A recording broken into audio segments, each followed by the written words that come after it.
সুপ্রিয় সুধী, সকলকে স্বাগত।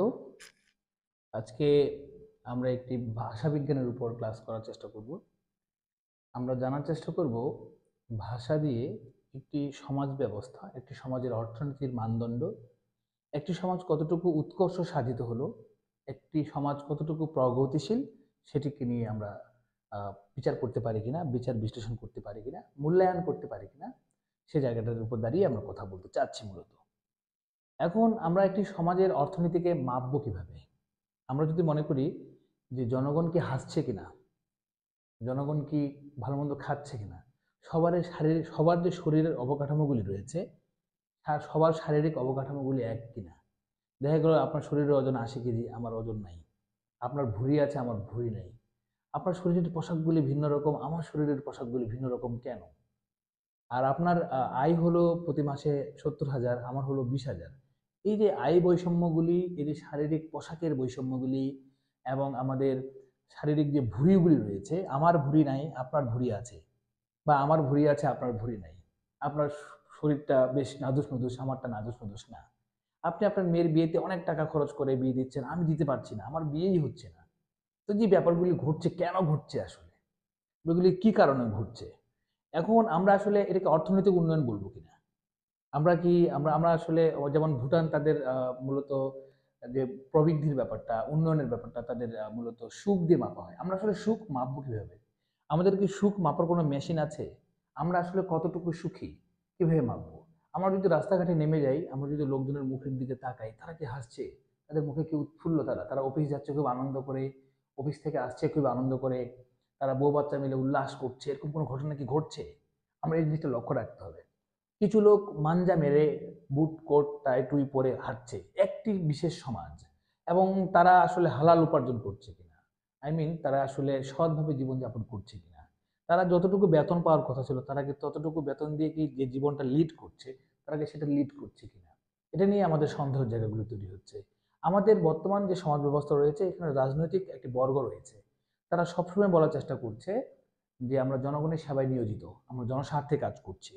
আমরা অনেক সময় পড়াশোনা করে, গবেষণা করে জানতে পেরেছি, যেসব মানুষেরা গবেষণা বা গবেষণা লিপ্ত আর কি, চর্চা করে নানান ধরনের পড়াশোনা জ্ঞানের বিষয়গুলি, তারা বলার চেষ্টা করছে যে যারা জনস্বার্থের কথা বলছে, তারা আসলে একটা এই জনস্বার্থ ব্যাপারটা তকমা, এটা একটা মূলত এটা ভণ্ডদের একটা কথাবার্তা, লেভাস। বলছে ভাই, রাজনীতিবিদ তুমি কি করছো? বলছে আমি জনগণের কাজ করছি। এবং রাজনীতিবিদদের শরীরের পোশাকটা দেখেন, তার সাদা ফিনফিনে সাদা পাঞ্জাবি, নানান ধরনের কোট, নানান ধরনের স্যুট বুট, নানান ধরনের গাড়ি, প্রাডো গাড়িতে চড়ে তারা, ঠিক আছে, 1,20,00,000, 1-1.5 কোটি টাকা দামের গাড়ি, শুধু জনগণের সেবা করেই তারা এত কিছু করে ফেলেছে। কিন্তু জনগণের অবস্থার যেন উন্নয়নটা ঘটেনি। আমরা হাসপাতালে গিয়ে চিকিৎসাটা পাচ্ছি না। আমরা এডুকেশনাল যে সিস্টেমটা আছে, সেম এডুকেশন সিস্টেম আমরা সবাই পাচ্ছি না। দেখা গেল কি, যিনি আমাদের শিক্ষামন্ত্রী আছেন, দেখা যাবে বা গণশিক্ষা মন্ত্রী রয়েছেন, ওনাদের সন্তানরা দেখবেন যে প্রাথমিক বিশ্ববিদ্যালয়ে পড়ে না। তাদের প্রণীত যে ব্যাপারগুলি, সেগুলোতে তারা ইনভলভ না, তারা ও লেভেল এ লেভেল পড়ছে। কিংবা যে স্বাস্থ্যমন্ত্রী রয়েছে, দেখা যাচ্ছে সেই স্বাস্থ্যমন্ত্রী সরকারি হাসপাতালে নিজে চিকিৎসা করান না, তার বউকে সেখানে চিকিৎসা করান না, তিনি বিদেশে যান বা প্রাইভেট কোথাও চিকিৎসা করান। তাহলে এক্ষেত্রে কি দাঁড়াচ্ছে ব্যাপারটা? এক্ষেত্রে ব্যাপারটা দাঁড়াচ্ছে, তারা যে বিষয়গুলি প্রণয়ন করেন, যেগুলো দায়িত্বপ্রাপ্ত, তারা নিজেরাই বিশ্বাস করে না। চিন্তা করলে দেখা যাবে বা গবেষণা করে দেখা যাবে, পরিসংখ্যানের কাছে গেলে দেখা যাবে যে তাদের পরিবার, তাদের সন্তান সন্ততিরা এই জায়গাগুলিতে ইনভলভমেন্ট না, তারাই বিশ্বাস করে না ব্যাপারগুলি। এখন এই কথাগুলি তিতা সত্য। এখন আমরা অবকাঠামোগত উন্নয়ন করেছি, আমরা কর্ণফুলী টানেল করেছি, আমরা এলিভেটেড এক্সপ্রেসওয়ে করেছি, আমরা মেট্রো রেল করেছি, পদ্মা সেতু করেছি, এগুলি হলো অবকাঠামোগত উন্নয়ন। কিন্তু আমি যদি বলি যে মানুষের শরীরের অবকাঠামোগত উন্নয়নটা সব এক কিনা, মানে সুন্দর হচ্ছে কিনা, মানুষের পোশাক পরিচ্ছদের যে আউটফিটের যে বিষয়টা, সেটা ঠিক আছে কিনা, এগুলি দিয়ে আমরা আসলে দেশের উন্নয়নটাকে মাপতে চাই। আমরা আহ, শব্দ দিয়ে হিসেবে মাপতে পারি কিনা, এটা নিয়েও আমরা একটু আলোচনা করতে চাই। যেমন একটি একটি পজিটিভ শব্দের অর্থ যদি কোনোদিন নেগেটিভ হয়ে যায়, তাহলে ওই সমাজটা পতনশীল, পতিত হচ্ছে, ইমপ্রগ্রেসিভ হচ্ছে, সে ডেভেলপমেন্টের দিকে এগিয়ে যেতে পারছে না। যেমন যদি বলি আমরা, 1971-এর আগের প্রেক্ষাপটে রাজাকার নামক একটি চমৎকার শব্দ ছিল, যে শব্দটির অর্থ ছিল মূলত সেবক। কিন্তু 71-এর প্রেক্ষাপটে যারা রাজাকার ছিল, তারা মানুষকে নির্যাতন করার ফলে এই শব্দটির অর্থ চেঞ্জ হয়ে যায়। তাহলে এটা কি হলো? ডিমোটেড হয়ে গেল, অর্থের একটি অবনতি ঘটলো। অর্থের অবনতি ঘটলো মানে কি, একটি চমৎকার শব্দ একটা খারাপ দিকে ধাবিত হলো, এরকম একটা বিষয়। তো আমাদের সমাজে দেখা গেল যে আমরা ছোটবেলায় দেখেছি, বিভিন্ন গানে শুনেছি, ছড়াই শুনেছি, সেটা হলো যে জাদু আমার, সোনা আমার, ধন আমার, এই জিনিসগুলো আমরা বলেছি এবং এটা খুব আদর করে সম্বোধন করা হতো। কিন্তু এখন এই শব্দগুলি বলা হচ্ছে না আদর করে। কেন? কেমন জানি সোনা বলতে একটি মানুষের অঙ্গ, মানে একটা যৌনাঙ্গকে মিন করছে, ধন বলতে যৌনাঙ্গকে মিন করছে। তো এই বিষয়গুলি মানুষ আর বলতে চাচ্ছে না। মানে একটি চমকপ্রদ নির্দোষ শব্দগুলি কিভাবে একটি বেহায়া শব্দের দিকে, বেহায়া অর্থের দিকে চলে গেল, একটি লাম্পট্যের দিকে চলে যাচ্ছে ব্যাপারগুলি। মানে এই ভালো ভালো শব্দগুলি খারাপের দিকে ধাবিত হচ্ছে। হ্যাঁ, এখন কি আমাদের এমন কোনো শব্দ আছে যে শব্দগুলি নেগেটিভ ছিল পজিটিভ হচ্ছে, প্রমোশন পাচ্ছে? হ্যাঁ আছে, কিন্তু সংখ্যাটা খুবই কম। এটা আমরা অন্য ক্লাসে একটা আলোচনা করব। তো এখন আমরা মূলত আলোচনা করতে চাই শাব্দিক বিচারে আমরা সমাজের কতটুকু সমাজ প্রগতিশীল, কতটুকু সৃষ্টিশীল জায়গায় ধাবিত হচ্ছে সেটা নিয়ে আলোচনা করতে যাচ্ছি। যেমন একটা ইংরেজি শব্দ আছে লাস্ট। এই লাস্ট শব্দটি মূলত আনন্দ ছিল ছিল কিন্তু এখন পড়া হয়ে গেছে ইন্দ্রিয় পরায়ণ কামনা। ঠিক আছে, এরকম একটা বিষয়, মানে কামনা মানে সেক্স বিষয়ে কিছু জিনিস চলে আসতেছে, যেখানে অনেক কিছু লোভ আছে, লালসা আছে, এই বিষয়গুলো রয়েছে। তবে আরেকটি শব্দ আছে ইমোরাল, যেটার অর্থ আমরা জানতাম আগে অরীতিসম্মত, যেটা রীতিসম্মত নয়। কিন্তু এটা এখন চেঞ্জ হয়ে গেছে, এটা ডিমোটেড হয়ে গেছে অনৈতিক, অর্থটি নেগেটিভ হয়ে গেছে, অবনতি হয়েছে অর্থটি। ঠিক ভাইস শব্দটির অর্থ ছিল ত্রুটি, এখন হয়ে গেছে পাপ। এরকম একটি শব্দ আছে হ্যারলট, এই শব্দটি হচ্ছে সঙ্গী, যে কোনো লিঙ্গের সঙ্গী হতে পারে। তারপর এর অর্থ এখন হয়ে গেছে পতিতা। হ্যাঁ, সঙ্গী থেকে ব্যাপারটা পতিতা হয়ে গেল। সিলি, সিলি শব্দটির অর্থ ছিল আশীর্বাদ প্রাপ্ত, এখন হয়ে গেছে এটা নির্বোধ, এরকম একটি বিষয়। তারপর আরেকটি শব্দ আমরা জেনে থাকবো, সেটি হলো ভিলেন। ভিলেন শব্দটির অর্থ হলো মূলত খামার শ্রমিক, যারা খামারে কাজ করে তাদেরকে খামার শ্রমিক বলা হতো। কিন্তু শব্দটি এখন পতিত হয়েছে, এটি শব্দের অর্থ হয়ে গেছে খল। তারপর আমাদের আরেকটি শব্দ হচ্ছে পাইরেট, আমরা জানি পাইরেটস অফ ক্যারিবিয়ান। এই যে পাইরেট শব্দের অর্থ ছিল সাহসী, এখন হয়ে গেছে জলদস্যু। তাহলে অর্থের কি ঘটলো? অবনতি ঘটলো। ঠিক এভাবে আমাদের রিং লিডার, রিং লিডার মানে হচ্ছে নেতা, ছিল এটা আমরা জানতাম, কিন্তু এখন হয়ে গেছে কি দুর্বৃত্তদের নেতা। এখন যারা নেতা শব্দটি আমাদের কাছে নেগেটিভ মনে হচ্ছে, তারা মনে হচ্ছে যে একদল মনে হয় কিশোর গ্যাংয়ের নেতা হতে পারে। এই নেতারা কি কাজ করে? নেতারা অনেক সময় অনেক নেতাকে দেখছি আমরা ইয়াবা ব্যবসা করছে, অনেক নেতা কি করছে, টেন্ডারবাজির সঙ্গে লিপ্ত হচ্ছে, যেটা বাজেভাবে, পজিটিভ অর্থে নয়। অনেক মানুষ, অনেক লিডার আছে যেটা মানুষের নৈতিক অধিকারের কথা আদায়ের কথা বলতে গিয়ে মানুষের নৈতিক অধিকার হরণ করছে। ঠিক আছে, তোষামোদে দালাল ভিত্তিতে চলে যাচ্ছে। শব্দগুলিতে এই এই লিডার শব্দটিতে এখন আমরা পজিটিভিটি খুঁজে পাই না।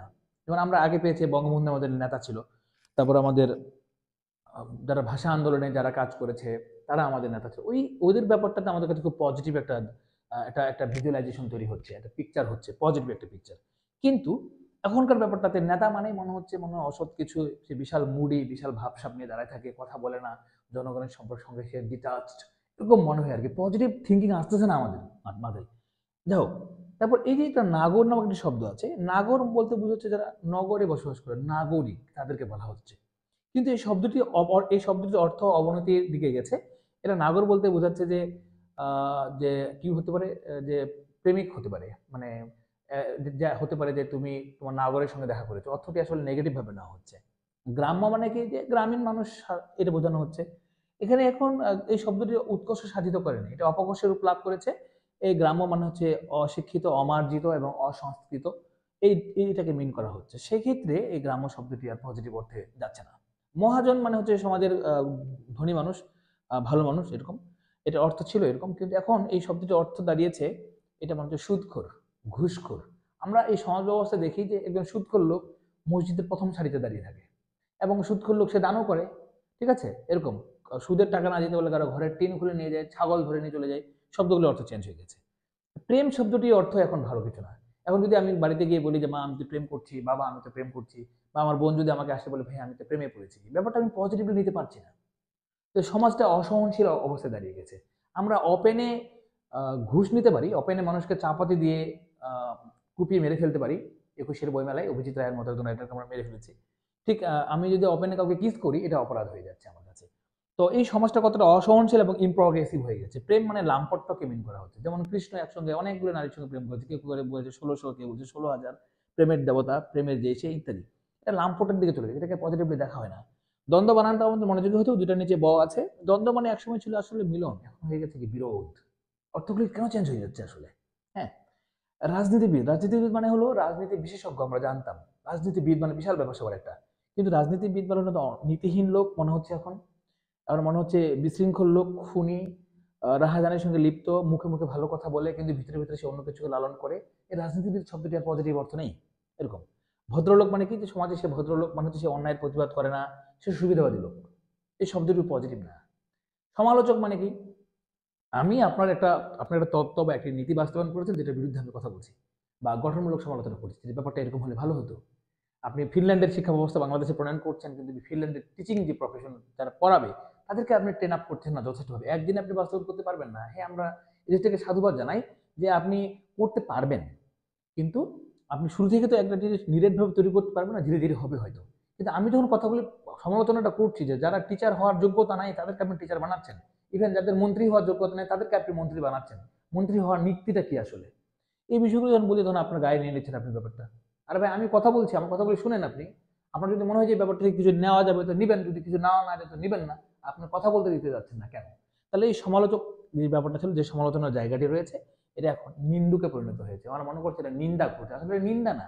সমালোচক শব্দটি এখন নেগেটিভলি না হচ্ছে। তাহলে সমাজ কি পতনশীল জায়গায় যাচ্ছে কিনা? আপনি সমালোচনা সহ্য করতে পারছেন না মানে কি সমাজ ইনপ্রগ্রেসিভ হয়ে যাচ্ছে? হ্যাঁ। তারপরে হচ্ছে সাধারণ মানুষ। সাধারণ মানুষ মানে কি? সাধারণ মানুষ নির্যাতিত, অসহায়, মানে তারা প্রগ্রেসিভ কিছু করতে পারছে না, তারা মানে তাদের মৌলিক অধিকার সম্পর্কে সন্দিহান, তারা মানে সরকারি হাসপাতালে গিয়ে চিকিৎসা পাচ্ছে না।